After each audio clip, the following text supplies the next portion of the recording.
Bloomberg Audio Studios. Podcasts, radio, news. You're listening to Bloomberg Businessweek with Carol Massar and Tim Stenovec on Bloomberg Radio. Well, Carol knows this. I do. I ride bikes a lot. You do. Less than I used to, as much as I can, though.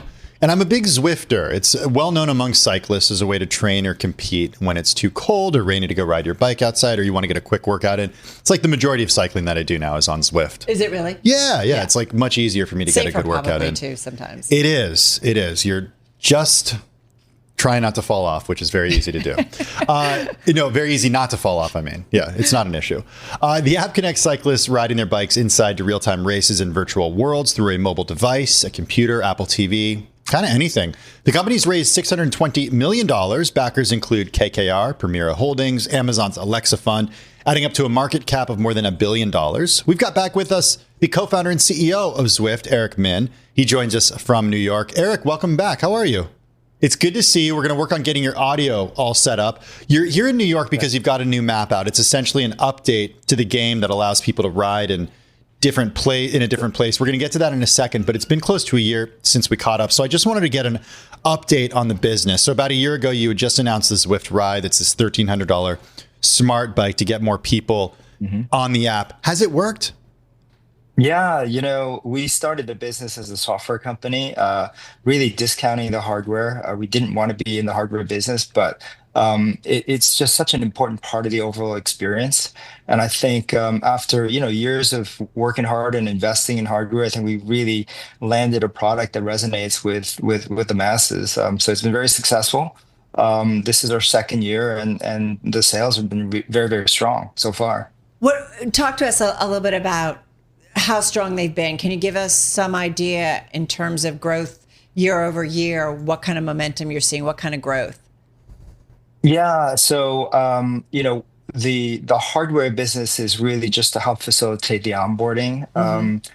We've probably spent the last 10 years figuring out how to just remove friction in the whole onboarding and getting customers to just get on Zwift. So we see this as just a huge opportunity as we sort of widen the audience from, sort of the core cycling enthusiast to sort of a broader audience that just, likes to ride bikes and like to exercise indoors. And cycling happens to be one of one of the most, the easiest and the safest and one that is most enjoyable, I think, out of all the different activities that are out there. But in terms of growth, we are seeing really a strong growth in our both in our subscription and our revenues.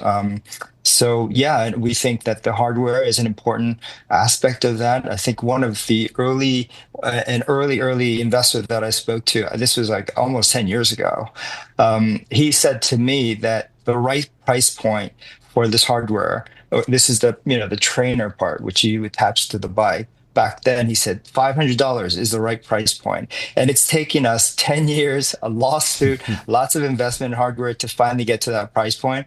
And I can tell you that it's finally working.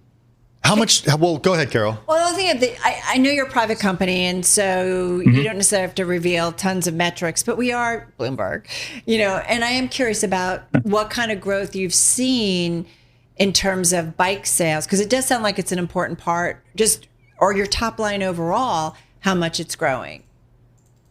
Yeah, so we've seen, revenues grow, double digit growth. Okay.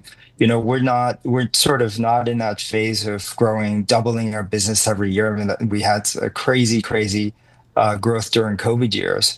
I think now we're in sort of responsible growth.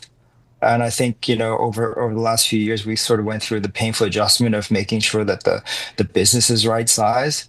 And the business is really strong now. We're very profitable. And we have, plenty of capital to invest in all sorts of areas. It was a blessing that, it was a blessing that we were able to raise a lot of capital. I don't think capital is the issue anymore. It's really just where do we want to place our bets, and I think it's business the old-fashioned way, right? It's funny. Every time I've spoken to you year after year, you've said you don't have to raise more capital. You don't have to raise more capital. Yeah. I think this is the first time I've heard you say that you're very profitable, though. That's right.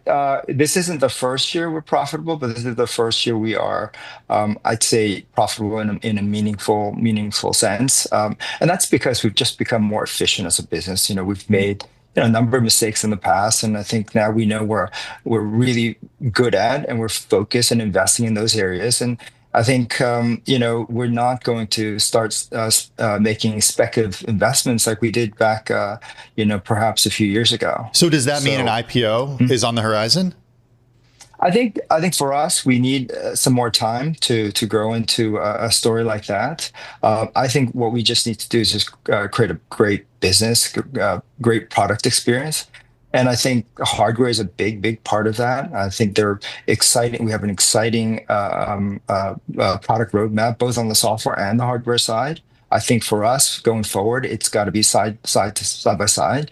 But our focus will remain for the foreseeable future around the experience of cycling. So what does that roadmap look like?